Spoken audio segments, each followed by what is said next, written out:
never lead you on. You be saying no, no, then say. Di sini saya akan menjelaskan teori-teori perkembangan sosial yang dikemukakan oleh para ahli, yaitu yang pertama, teori perkembangan sosial oleh Sigmund Freud. Freud mengajukan salah satu teori besar perkembangan anak yang paling terkenal, yaitu teori psikoseksual. Teori ini adalah perkembangan anak terjadi dalam serangkaian tahap yang berfokus pada area kesenangan tubuh yang berbeda. Sigmund Freud mengemukakan bahwa kepribadian dipengaruhi 3 tingkat kesadaran, yaitu sadar, prasadar, dan tidak sadar. Freud membagi perkembangan psikoseksual menjadi 5 tahapan, yaitu yang pertama, fase oral, yaitu antara usia 0 sampai 1,5 tahun. Dikatakan fase oral karena pada masa ini bagi bayi, mulut merupakan hal yang dapat memicu kesenangannya dengan mencicipi atau mengisap sesuatu. Contohnya seperti mengisap tangannya sendiri atau mengisap barang yang dipegangnya. Fase anal yaitu antara usia 5 sampai 3 tahun. Pada tahap ini fungsi utama libido adalah pada pengendalian kandung kemih dan buang air besar. Contohnya seperti melatih anak untuk buang air kecil atau besar ke toilet dengan baik. Yang ketiga, fase palik, yaitu antara usia 3 sampai 5 tahun. Pada fase ini fokus utama libido adalah pada alat kelamin. Yang terpenting pada fase ini yaitu munculnya Oedipus kompleks. Oedipus kompleks yaitu ketika anak laki-laki akan menganggap ayahnya sebagai kompetitornya dalam berebut kasih sayang ibunya, pun pada perempuan sebaliknya. Yang keempat, fase latin, yaitu antara usia 5 sampai 12 tahun. Pada fase ini libido seakan tidur dan akan bangkit lagi dengan kekuatan penuh kelak di masa pubertas tiba. Di fase ini anak akan memiliki rasa ingin tahu yang besar tentang berbagai hal. Yang kelima, fase genital, yaitu usia 12 tahun atau pubertas sampai seterusnya. Merupakan tahap akhir dari psikoseksual. Pada fase ini seseorang akan mengalami perubahan yang besar dalam diri maupun di dunianya. Dan masa ini pula seorang akan mengembangkan minat seksual yang kuat pada lawan jenis. Yang kedua, teori perkembangan sosial oleh J.B. Watson. Teori perkembangan yang dikemukakan oleh J.B. Watson adalah behaviorisme. Behaviorisme adalah sebuah aliran dalam psikologi yang didirikan pada tahun 1913 bahwa perilaku harus merupakan unsur subjek tunggal psikologi.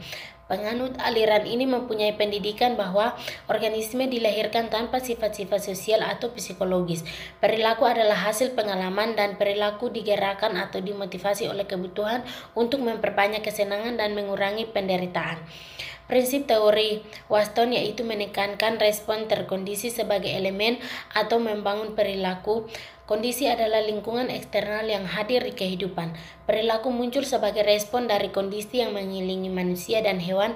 Perilaku adalah dipelajari sebagai konsekuensi dari pengaruh lingkungan, maka sesungguhnya perilaku terbentuk karena dipelajari. Yang berikut pandangan utama J.B. Watson. Yang pertama, psikologi mempelajari stimulasi dan respon. Yang kedua, tidak mempercayai unsur herediter atau keturunan sebagai penentu perilaku. Yang ketiga, dalam kerangka mid-body, pandangan Watson sederhana saja. Yang keempat, sejalan dengan fokusnya terhadap ilmu yang objektif, maka psikologi harus menggunakan metode empiris. Yang kelima, secara bertahap, Watson menolak konsep insting, mulai dari karakteristiknya sebagai refleks yang underland hanya milik anak-anak yang tergantikan oleh habit, dan akhirnya ditolak sama sekali kecuali simple refleks seperti bersin, merangka, dan lain-lain. Yang keenam, sebaliknya konsep learning adalah sesuatu yang vital dalam pandangan Watson juga bagi tokoh behaviorisme lainnya. Yang ketujuh, pandangan tentang memori pembawaannya pada pertentangan dengan William James. Yang ke-8, proses thinking and speak terkait erat. Yang ke-9, sumbangan utama Watson adalah ketegasan pendapatnya bahwa perilaku dapat kontrol dan ada hukum yang menganutnya. Yang ketiga, teori perkembangan sosial B.F. Skinner. Teori perkembangan oleh B.F. Skinner mengemukakan perkembangan adalah perilaku yang diamati yang ditentukan oleh hadiah dan hukuman di dalam lingkungan. Belajar adalah perubahan tingkah laku. Ia dianggap telah belajar jika ia telah menunjukkan suatu perubahan dalam tingkah laku. dari tidak bisa membaca menjadi bisa membaca. Dengan mengamati tindakan orang lain termasuk orang tua dan teman sebaya, anak mengembangkan keterampilan baru dan memperoleh informasi baru. Yang keempat, teori perkembangan sosial oleh Albert Bandura. Teori kognitif sosial itelah teori yang menonjolkan gagasan bahwa sebagian besar pembelajaran manusia terjadi dalam sebuah lingkungan sosial. Bandura mengembangkan teorinya untuk membahas cara-cara orang memiliki kendali atau peristiwa dalam hidup mereka melalui pengaturan diri atau pikiran-pikiran dan tindakan mereka. Bandura menjelaskan bahwa karakteristik khas lainnya dari teori kognitif sosial adalah peran utama yang diberikan pada fungsi-fungsi pengaturan diri. Orang berperilaku bukan sekedar untuk menyesuaikan diri dengan kecenderungan orang lain. Kebanyakan perilaku mereka dimotivasi dan diatur oleh standar internal dan reaksi-reaksi terhadap tindakan mereka sendiri yang terkait dengan penilaian diri. Bandura menghipotesiskan bahwa baik tingkah laku lingkungan dan kejadian-kejadian internal pada pembelajaran yang mempengaruhi persepsi dan aksi adalah merupakan hubungan yang saling berpengaruh.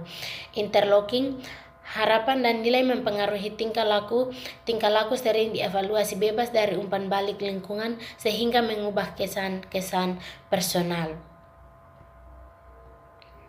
Sekian dan terima kasih. Tuhan Yesus memberkati. Shalom.